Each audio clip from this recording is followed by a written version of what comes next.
महाराष्ट्र देशात.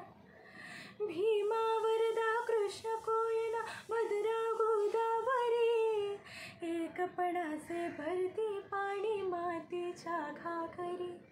योग्यांची अन संतांची भक्तांची माळकऱ्यांची, ही देव देशान धर्मासाठी प्राण वेचणाऱ्यांची.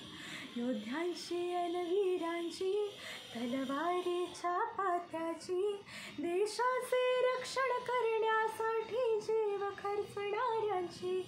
ही भूमी सप्तसुरांची, रंगाची अष्टकलांची, काव्याची शास्त्र विनोदाची, भूमी साहित्याची. महाराष्ट्र भूमी ही जन्मभूमी, कर्मभूमी ही आमची. महावंदनीय